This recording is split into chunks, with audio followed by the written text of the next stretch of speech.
श्रोत्यानो, लेवीचे पुस्तक 13वा अध्याय आम्ही अभ्यासत आहोत. 44 वचनांपर्यंत अध्ययन आम्ही संपवलेले आहे आणि आज पुढच्या वचनांवर आम्ही विचार करणार आहोत. तर माझ्यासोबत उघडा लेवीचे पुस्तक 13वा अध्याय. 45वे वचन सांगतं, ज्या महारोग्याच्या अंगावर हा चट्टा असेल त्याचे कपडे फाटके असावे, त्याच्या डोक्याचे केस मोकळे सोडलेले असावे, त्याने आपल्यावरचा ओठ झाकून ठेवावा आणि अशुद्ध अशुद्ध असे ओरडत जावे. जितके दिवस हा चट्टा त्याच्या अंगावर राहील तितके दिवस त्याने अशुद्ध राहावे. तो अशुद्ध होय. त्याने एकटे राहावे. छावणीच्या बाहेर त्याची वस्ती असावी. महारोग्याचे कपडे फाटके असावे, केस मोकळे व वरचा ओठ झाकून ठेवून त्याने अशुद्ध अशुद्ध असे ओरडावे. स्पर्शाद्वारे तो रोग पसरण्याची भीती असे. एक पापी व्यक्ती, श्रोत्यांनो, जेथे कुठे तो जातो तेथे ते पाप पसरवितो. त्याचा आजार लागणारा आणि पसरणारा असतो. एखादा बाप त्याला जसे पाहिजे तसे जीवन जगू शकतो, पण स्वतःसोबत मुलालाही नरकात नेण्याचा त्याला अधिकार नाही. अनेक बाप आज असे करीत आहेत. महारोग त्याच्या संपर्कात येणाऱ्या प्रत्येकाला दूषित करीत असे. अनेक पापी असे म्हणून स्वतःला समाधान देतात की नरकात अनेक लोक असतील, मग मी तेथे गेलो तर काय बिघडणार. लक्षात घ्या की महारोगी एकटा असे, तो अलग असे. 47 ते 49 वचने मी आता आपणाकरिता वाचत आहे. एखाद्या वस्त्राला, मग ते लोकरीचे असो की सणाचे असो, महारोगाचा चट्टा पडला, अथवा तो सणाच्या किंवा लोकरीच्या ताण्याला किंवा बाण्याला, चामड्याला किंवा चामड्याच्या बनविलेल्या एखाद्या वस्तूला पडला आणि त्या वस्त्राला, त्याच्या ताण्याला किंवा त्याच्या बाण्याला अथवा चामड्याला किंवा चामड्याच्या कोणत्याही वस्तूला पडलेला तो चट्टा हिरवट अथवा तांबूस असला तर तो महारोगाचा चट्टा होय. तो याजकाला दाखवावा. याजकाने तो चट्टा तपासावा. चट्टा पडलेली वस्तू त्याने 7 दिवस बंद करून ठेवावी. त्याने 7व्या दिवशी तो चट्टा तपासून पाहावा आणि वस्त्राच्या ताण्यावर किंवा बाण्यावर, चामड्यावर किंवा चामड्याच्या कोणत्याही वस्तूवर तो चट्टा पसरलेला दिसला तर ते चरत जाणारे कुष्ठ समजावे.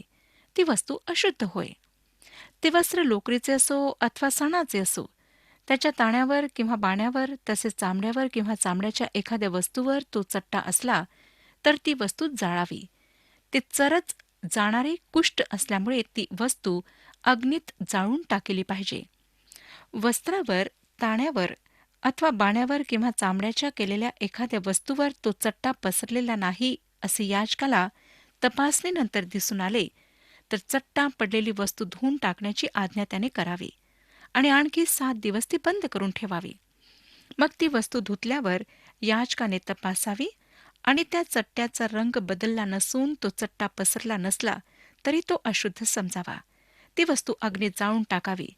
तो चट्टा आतील बाजूस असो किंवा बाहेरील बाजूस असो, ते चरत जाणारे कुष्ठ समजावे. पण धुतल्यानंतर तो चट्टा पुसट झाला आहे असे याजकाला दिसून आले तर त्याने त्या वस्त्राचा किंवा चामड्याचा किंवा ताण्याचा किंवा बाण्याचा तेवढाच भाग फाडून काढावा. इतके करूनही जर वस्त्रावर, त्याच्या ताण्यावर अथवा त्याच्या बाण्यावर अथवा चामड्याच्या कोणत्याही वस्तूवर तो चट्टा पुन्हा फुटून निघाला तर चट्टा फुटलेली ती वस्तू अग्नीत जाळून टाकावी. वस्त्र, त्याचा ताणा किंवा त्याचा बाणा किंवा चामड्याची कोणतीही वस्तू धुतल्यावर त्यावरील तो चट्टा नाहीसा झाला तर ती वस्तू पुन्हा एकदा धुवावी, म्हणजे ती शुद्ध होईल. लोकरीच्या किंवा सणाच्या वस्त्रावर, त्याच्या ताण्यावर अथवा बाण्यावर अथवा चामड्याच्या कोणत्याही वस्तूवर महारोगाचा चट्टा दिसून आला तर ती शुद्ध किंवा अशुद्ध ठरविण्याचा हा नियम होय. वस्त्रांना महारोग लागल्यास त्यांना जाळून टाकावे ह्याविषयी सांगणारी ही वचने आहेत. वस्त्राच्या स्तरामुळे काहीच फरक पडत नसे. किमती वस्त्रे अगदी स्वस्त वस्त्राप्रमाणेच दूषित होत असत. आमच्याकरिता फार महान असा पाठ या ठिकाणी आहे. श्रोतांनो, मानवाची धार्मिकता परमेश्वराच्या दृष्टीत घाणेरड्या चिन्हांप्रमाणे आहे. जे काही एक पापी व्यक्ती करतो किंवा त्याचा स्पर्श ज्याला होतो ते त्याच्या पापामुळे दूषित होते. आम्ही सर्व दूषित आहोत. आम्हाला धुण्याची आवश्यकता आहे आणि फक्त देवाजवळच त्याची योजना आहे आणि उपाय आहे, आणि तो उपाय म्हणजे प्रभू येशू ख्रिस्त. आता आपण 14व्या अध्यायाकडे वळूया. विधिव्रत महारोग्याचे शुद्धीकरण ह्याविषयी हा अध्याय आम्हाला सांगतो. ह्या ठिकाणी महारोगावरील इलाज सांगण्यात आलेला नाही. हे विधिव्रत शुद्धीकरण होय. ह्यापूर्वीच्या अध्यायात महारोगाचे निदान करून निर्णय घेण्याबाबत विस्तारपूर्वक आम्ही पाहिले. काही महारोगी होते ज्यांचा रोग त्यावेळेच्या इलाजाने ठीक झाला होता. काहीही असो, काही होते ज्यांना अलौकिक रीतीने आरोग्य प्राप्त झाले होते. आज ह्या रोगाचा इलाज आहे. हा बरा न होणारा आजार नाही व पवित्र शास्त्रात पण त्याला तसे सांगितलेले नाही. हा एक भयंकर आजार आहे आणि हा आम्हाला पापासंबंधी फार महान आत्मिक पाठ शिकवतो. महारोग्याच्या दयनीय स्थितीच्या अंधकारावर हा अध्याय आशेचे एक किरण टाकतो. कुठल्याही डॉक्टरचे इलाज व बरे होण्यास औषध उपचार ह्या ठिकाणी सांगितलेले नाहीत, परंतु हा अध्याय विधिव्रत शुद्धीकरणाविषयी सांगतो, ज्यानंतर बरे होण्याची क्रिया सुरू होते. श्रोत्यानो, विधी चिन्हात्मक आहे, तरी सुद्धा त्यात धुण्यात व शुद्धीकरणात रोगनिवारक गोष्टी सुद्धा आहेत. जेव्हा मानवाने अदेन बागेमध्ये पाप केले, तेव्हा पापाने देव व मानव यांना अलग केले. पापाचे हे अडखळण दोन प्रकारे परिणामकारक झाले, ज्यामुळे परमेश्वर व मानव दोहोंवर त्याचा परिणाम झाला. ते देवाकडे वर जाऊन त्याने मानवाला देवासमोर अपराधी ठरवले. खाली मानवाकडे मानव पापामुळे प्रदूषित झाला. महारोग हे पापाचे प्रदूषित व बिघडलेले असे चित्र आहे. शुद्धीकरणाचा एक समारंभ आणि घरातील रोगाचा उपचार याविषयी सांगणारा हा अध्याय आहे. घराला महारोग्याप्रमाणे मानण्यात येईल. अर्थातच पूर्ण भर स्पर्शजन्य रोग हा विचार ठेवूनच देण्यात आला आहे. 14वा अध्याय 1-3 वचने आम्हाला सांगतात. लेवीचे पुस्तक 14वा अध्याय 1-3 वचने. परमेश्वर मोशेला म्हणाला, महारोग्यास शुद्ध ठरविण्याच्या वेळचा नियम हा त्याला याजकाकडे आणावे. याजकाने छावणीच्या बाहेर जाऊन त्या महारोग्यास तपासून पाहावे व त्याच्या अंगावरचा महारोगाचा चट्टा बरा झाला असल्यास त्याने आज्ञा करावी. आम्हाला इथे आढळते की याजक महारोग्याला बरे करण्यास नाही, तर तो बरा झाला आहे किंवा नाही हे पाहण्यास जाई. हे महत्वाचे आहे. हा महारोग्यास शुद्ध ठरविण्याच्या वेळचा नियम आहे. हा एक विधी होता श्रोत्यानो, ज्याला फार काटेकोरपणे पाळण्यात येईल. ही विधिव्रत शुद्धता असे, ज्यानंतर महारोग बरा झाला आहे हे ठरत असे. त्या व्यक्तीला याजकाद्वारे महारोगी ठरविण्यात येत असे. आता याजकानेच तो बरा झाला आहे हे घोषित करायचे असे. याजकाने त्याच्याकडे जावे व तो जेथे असेल तेथे त्याला जाऊन भेटावे. महारोगी समाजात लोकांमध्ये येण्याची हिंमत करू शकत नसे, कारण त्यास लोकांमध्ये येण्याची मनाई असे. याजकाला त्याच्याकडे जावे लागे. हे आम्हाला लूका शुभवर्तमान 17वा अध्याय 12व्या वचनात पाहायला मिळते. त्यांनी त्या गावात प्रवेश केला तेव्हा काही अंतरावर 10 कुष्ठरोगी उभे असलेले त्यांना दिसले. ह्या ठिकाणी एक फार सुंदर समांतरता आहे, जी व्यक्ती आणि आमच्या महायाजक व महान वैद्याशी केलेली आहे. तो स्वर्गातील गौरव सोडून ह्या पापाने शापित झालेल्या पृथ्वीवर, जेथे मानव पापाच्या महारोगाने त्रस्त झालेला आहे, त्या ठिकाणी आला. जेव्हा आम्हाला हा पापाचा महारोग आहे, तेव्हा आम्ही स्वर्गातील त्या राज्यामध्ये जाऊ शकत नाही. आम्ही चंद्रावर पाऊल टाकण्यात यशस्वी झालो, परंतु चंद्रावर पाऊल टाकल्याने माणसाला पापापासून सुटका मिळाली नाही. स्वर्गातील गौरव सोडून प्रभू येशूला ह्या पृथ्वीवर यावे लागले. इब्रिलोकासपत्र 2 अध्याय 9, 10, 14, 16 आणि 17 वचने सांगतात. इब्रिलोकासपत्र 2 अध्याय 9वे वचन, 10वे वचन, 14वे वचन, 16वे वचन आणि 17वे वचन. देवाच्या कृपेने प्रत्येकाकरिता मरणाचा अनुभव घ्यावा म्हणून ज्याला देवदूतांपेक्षा किंचित काल कमी केले होते, तो येशू मरण सोसल्यामुळे गौरव व थोरवी ह्यांनी मुकुट मंडित केलेला असा आपण पाहतो. कारण ज्याच्यासाठी सर्व काही आहे व ज्याच्याद्वारे सर्व काही आहे, त्याने पुष्कळ पुत्रांना गौरवात आणताना त्यांच्या तारणाचा जो उत्पादक त्याला दुःख सहनाच्याद्वारे परिपूर्ण करावे, हे त्याला उचित होते. ज्या अर्थी मुले एकाच रक्तमासाची होती, त्या अर्थी तोही त्यांच्यासारखा रक्तमासाचा झाला. हेतू हा की मरणावर सत्ता गाजविणारा म्हणजे सैतान ह्याला मरणाने शून्यवत करावे. कारण खरे पाहता तो देवदूतांच्या साह्यास नव्हे तर अब्रामाच्या संतानाच्या साह्यास येतो, म्हणून त्याला सर्व प्रकारे आपल्या बंधूसारखे होणे अगत्याचे होते. ह्यासाठी की लोकांच्या पापांबद्दल प्रायश्चित करण्याकरिता त्यांनी स्वतः देवासंबंधीच्या गोष्टींविषयी दयाळू व विश्वसनीय प्रमुख याजक व्हावे. तो स्वर्गातील गौरव सोडून ह्या पृथ्वीवर आला. याजकाला महारोग्याकडे जावे लागत असे. गलतीकरासपत्र 4 अध्याय 4 आणि 5 वचने सांगतात. गलतीकरासपत्र 4 अध्याय 4 आणि 5 वचने. परंतु काळाची पूर्णता झाली तेव्हा देवाने आपल्या पुत्राला पाठविले. तो स्त्रीपासून जन्मलेला, नियमशास्त्राधीन असा जन्मलेला होता. ह्यात उद्देश हा होता की जे नियमशास्त्राधीन होते त्यास त्याने खंडणी भरून सोडवावे आणि आपल्याला पुत्राचा हक्क मिळावा. प्रभू येशू पापाचा रोग दूर करण्याकरिता आताही पापी व्यक्तीकडे जातो. आम्ही ह्यावर भर द्यायला हवा. प्रगटीकरणाचे पुस्तक 3 अध्याय 20 वचन बघा. प्रगटीकरणाचे पुस्तक 3 अध्याय आणि 20 वचन. पहा, मी दाराशी उभा आहे व दार ठोकीत आहे. जर कोणी माझी वाणी ऐकून दार उघडील तर मी त्याच्याजवळ आत जाईन व त्याच्याबरोबर जेवीन आणि तो माझ्याबरोबर जेवील. परमेश्वराने हे जाहीर केले की मानवाचे हृदय अत्यंत घाणेरडे आहे. म्हणून परमेश्वराने मानवाला शुद्ध घोषित केले पाहिजे. फक्त तो शुद्ध करू शकतो. योहानाचे पहिले पत्र 1 अध्याय 7 वचन आम्हाला सांगते. योहानाचे पहिले पत्र 1 अध्याय 7 वचन. प्रभू येशू ह्याचे रक्त आपल्याला सर्व पापांपासून शुद्ध करीते. आता याजकाने महारोग्याजवळ येऊन काय केले ते पहा. 14 अध्याय 4 ते 7 वचने. 14 अध्याय 4 ते 7 वचने मी आपणाकरिता वाचत आहे.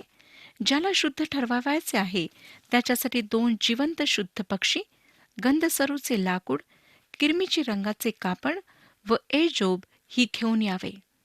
मग याजकाने आज्ञा करावी की वाहत्या पाण्यावर मातीच्या पात्रात त्यातला एक पक्षी मारावा आणि जिवंत पक्षी, गंधसरूचे लाकूड, किरमीची रंगाचे कापड आणि एजोब ही घेऊन जिवंत पक्षासह वाहत्या पाण्यावर मारलेल्या पक्षाच्या रक्तात त्याने बुडवावे आणि ते रक्त महारोगापासून शुद्ध ठरवावयाच्या मनुष्यावर 7 वेळा शिंपडावे. मग तो शुद्ध झाला आहे असे सांगून त्या जिवंत पक्षाला माळ रानात सोडून द्यावे. मी आपणाला सांगितले होते ना श्रोत्यानो की हा असाधारण असा विधी होता. मला नाही वाटत की ह्यासारखे दुसरे काही असाधारण असू शकेल. बाकी सर्व अर्पणे निवास मंडपातील वेदीवर करण्यात येत असत व नंतर देवाच्या आज्ञेप्रमाणे मंदिरात, परंतु हा एक अपवाद आहे. महारोग्याला निवास मंडपात जाण्याची परवानगी नव्हती आणि म्हणून याजकाला त्याच्याकडे जाण्याची आवश्यकता असे. अर्पणाची पितळीची वेदी ख्रिस्ताच्या वधस्तंभाविषयी सांगते, परंतु तो वधस्तंभ ह्या पृथ्वीवर असायला हवा होता. ज्या ठिकाणी आम्ही आहोत तेथे आम्हाला भेटायला येणे येशू ख्रिस्ताला भाग होते. आम्ही देवापासून दूर गेलेलो होतो. त्याच्याजवळ येण्याची आमची लायकी नव्हती. आम्हाला ह्या जगात कुठलीच आशा नव्हती. ह्या जगात आम्ही भटकलेलो होतो, हरवलेलो होतो. आमच्या आवश्यकतेच्या वेळी आम्हाला भेटण्याकरिता त्याला यावे लागले. 2 जिवंत शुद्ध पक्षी ह्या अर्पणात उपयोगात येत असत. बहुतेक करून ते कबूतर असत. एकाला मारण्यात येई ख्रिस्ताचा मृत्यू दर्शविण्यासाठी, दुसऱ्याला जिवंत ठेवण्यात येई ख्रिस्ताचे पुनरुत्थान दर्शविण्यासाठी. हे शुभवर्तमानाचे 2 पैलू आहेत. करिंथकरास पहिले पत्र 15 अध्याय 3 आणि 4 वचनांमध्ये पॉल म्हणतो. करिंथकरास पहिले पत्र 15 अध्याय 3 आणि 4 वचन. कारण मला जे सांगण्यात आले ते मी तुम्हा सांगून टाकले. त्यापैकी मुख्य की शास्त्राप्रमाणे ख्रिस्त तुमच्या आमच्या पापांबद्दल मरण पावला. तो पुरला गेला. शास्त्राप्रमाणे 3ऱ्या दिवशी त्याला पुन्हा उठविण्यात आले. 2 पक्षी, मृत्यू आणि पुनरुत्थान. आता लक्षात घ्या श्रोत्यांनो की त्यांनी गंधसरूचे लाकूड वापरले. हे मला वाटतं की ख्रिस्ताच्या परिपूर्ण मानवतेचे चिन्ह आहे. हे लाकूड, गंधसरूचे लाकूड, कशानेही खराब होत नाही. ह्याचा उपयोग ज्याला एजो बांधण्यात येईल त्या ब्रशचे हँडल किंवा दांडी तयार करण्याकरिता उपयोगात आणत असत. किरमीचे रंग मला वाटतं रक्तावर असणाऱ्या विश्वासाचे चिन्ह आहे. ह्यावरून आम्हाला स्मरण देण्यात येते की रहाबने आपल्या विश्वासाचा पुरावा म्हणून किरमीच्या रंगाचा धागा बाहेर बांधला होता. एजोब एक असे झाड आहे जे खडकावर ओलसर जागी वाढते.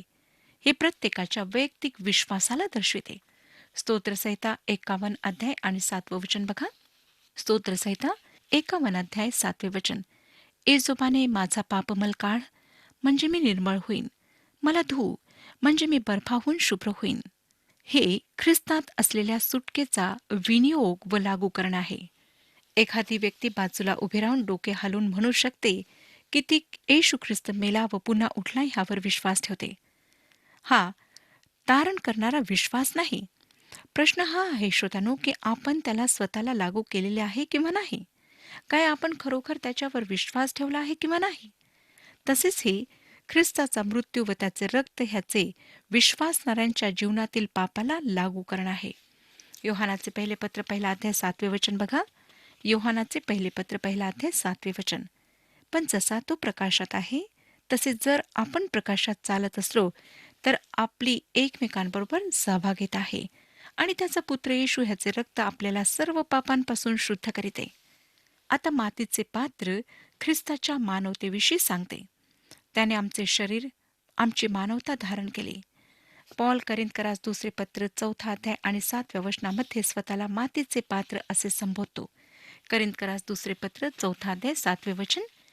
ही आमची संपत्ती मातीच्या भांड्यात आहे, अशा हेतूने की सामर्थ्याची पराकोटी देवाची आहे, आमच्यापासून होत नाही हे समजावे. मातीचे पात्र ज्या शरीरात आम्ही आहोत ते शरीर आहे. ह्या ठिकाणी मानवतेची कमजोरी आणि दुर्गुण ह्यावर भर देण्यात आला आहे. इब्रिलोकासपत्र 4 अध्याय 15 वचन बघा. इब्रिलोकासपत्र 4 अध्याय 15 वचन. कारण आपल्या सर्वांच्या दुर्बलतेविषयी ज्याला सहानुभूती वाटत नाही असा आपला प्रमुख याजक नाही, तर तो सर्व प्रकारे आपल्याप्रमाणे पारखलेला होता, तरी तो निष्पाप राहिला. श्रोत्यानो, वाहते पाणी हे जिवंत पाणी होय. हे पाणी वाहत्या झऱ्यातून किंवा पाण्याच्या प्रवाहातून घेतलेले असे. हे देवाचे वचन व देवाचा आत्मा ह्या दोहोंविषयी सांगते. हा विधी असाधारण आणि सुंदर दोन्ही आहे. ज्या मातीच्या पात्रात जिवंत पाणी आहे त्या पात्रावर एका पक्षाला मारण्यात येईल. हे अनंतकालीन आत्म्याद्वारे ख्रिस्ताने स्वतःला मृत्यूकरिता अर्पण केले हे दर्शविते. इब्रिलोकासपत्र 9 अध्याय आणि 14 वचन. इब्रिलोकासपत्र 9 अध्याय 14 वचन. तर सार्वकालिक आत्म्याचे योग्य ज्याने निष्कलंक अशा स्वतःच देवाला अर्पण केले, त्या ख्रिस्ताचे रक्त आपली सद्विवेक बुद्धी जिवंत देवाच्या सेवेसाठी निर्जीव कृत्यांपासून किती विशेष करून शुद्ध करेल. श्रोत्यानो, पुनरुत्थानाचा विशिष्ट अर्थ स्पष्ट करण्यास 2 पक्षी असणे आवश्यक होते. जिवंत पक्षाला त्या मारलेल्या पक्षाच्या रक्तात बुडून त्या दोहोंचा संबंध दाखविण्यात येत असे. नंतर जिवंत पक्षाला उडून जाण्याची परवानगी देऊन स्वतंत्र करण्यात येत असे. ख्रिस्ताला आमच्या अपराधांकरिता देण्यात आले आणि आमच्या दोषांचे निराकरण करण्याकरिता आम्हाला स्वतंत्रता देण्याकरिता व ख्रिस्तामध्ये स्थिर उभे राहण्याकरिता देण्यात आले. गलतीकारासपत्र 5 अध्याय 1 वचन सांगतं, ह्या स्वातंत्र्याकरिता ख्रिस्ताने आपल्याला मुक्त केले आहे, म्हणून त्यात टिकून राहा. गुलामगिरीच्या जुवाखाली पुन्हा सापडू नका. ह्याचा अर्थ धर्म, रीतिरिवाज, नियम व विधी ह्यांच्या जाळ्यात फसू नका. ख्रिस्ताने आमची जागा घेतली, आमचा मृत्यू त्याने घेतला, आमची खंडणी भरून दिली व आमच्याकरिता त्याला जिवंत करण्यात आले. जर तो येथे पृथ्वीवर आमच्यासाठी मेला तर आम्ही त्याच्यामध्ये मेलो. करिंथकरास दुसरे पत्र 5 अध्याय 14 आणि 15 वचने सांगतात, कारण ख्रिस्ताची प्रीती आम्हाला आवरून धरते. आम्ही असे समजतो की एक सर्वांसाठी मेला तर सर्व मेले, आणि तो सर्वांसाठी ह्याकरिता मेला की जे जगतात त्यांनी पुढे स्वतःकरिता नव्हे तर त्यांच्यासाठी जो मेला व पुन्हा उठला त्याच्याकरिता जगावे. श्रोत्यानो, इफिसकारासपत्र 1 अध्याय 1 ते 6 वचने आपण वाचू शकता. विश्वासणारा आकाशात संचरण करणाऱ्या एखाद्या पक्षाप्रमाणे स्वतंत्र आहे. त्याला धर्म, रीतिरिवाज, नियम इत्यादींपासून सोडविण्यात आले आहे. विश्वासणारा आता प्रभू येशू ख्रिस्ताचा बंदिवान सेवक आहे. तो ख्रिस्ताच्या इच्छेला व त्याच्या मार्गाला समर्पित असायला हवा. योहान कृष्णवर्तमान 14 अध्याय 15 वचनात प्रभू येशू ख्रिस्त म्हणाला, माझ्यावर तुमची प्रीती असली तर तुम्ही माझ्या आज्ञा पाळाल. ते रक्त महारोगापासून शुद्ध ठरवायच्या मनुष्यावर 7 वेळा शिंपडावे असे सांगण्यात आले. 7 हा आकडा पूर्णतेचा व समाप्तीचा आहे. ह्याद्वारे तो महारोगी शुद्ध झाला किंवा नाही हे नेहमीसाठी ठरवल्या जात असे. ह्या जगात फक्त दोन प्रकारचे लोक आहेत, ते म्हणजे पापाने महारोगी आणि शुद्ध झालेले महारोगी, अर्थात पापापासून शुद्ध झालेले लोक, अर्थातच हरवलेले पापी आणि तारण पावलेले पापी. जिवंत पाणी आणि रक्त ह्यांची हा विधीत भेट होत आहे. योहानाने फार लक्षपूर्वक आमच्यासाठी योहान कृष्णवर्तमान 19 अध्याय 34 आणि 35 वचनांमध्ये लिहिले, तरी शिपायातील एकाने त्याच्या कुशीत भाला भुसकला आणि लागलेच रक्त व पाणी बाहेर निघाले. ज्याने हे पाहिले त्याने साक्ष दिली आहे, त्याची साक्ष खरी आहे व आपण खरे बोलतो हे त्याला ठाऊक आहे, ह्यासाठी की तुम्हीही विश्वास ठेवावा. तो ही वास्तविकता की येशू पाणी आणि रक्त ह्याद्वारे आला पुन्हा सांगतो. योहानाचे पहिले पत्र 5 अध्याय 6 वचन, जो पाण्याच्या व रक्ताच्या द्वारे आला तो हाच म्हणजे येशू ख्रिस्त, पाण्याने केवळ नव्हे तर पाण्याने व रक्तानेही आला. होय श्रोतानो, प्रभू येशू ख्रिस्त आमच्यासाठी ह्या जगात आला आणि त्याने स्वतःचे रक्त सांडून आम्हाला पापांपासून मुक्ती दिली आहे. परमेश्वर आपणा सर्वांस आशीर्वाद देव.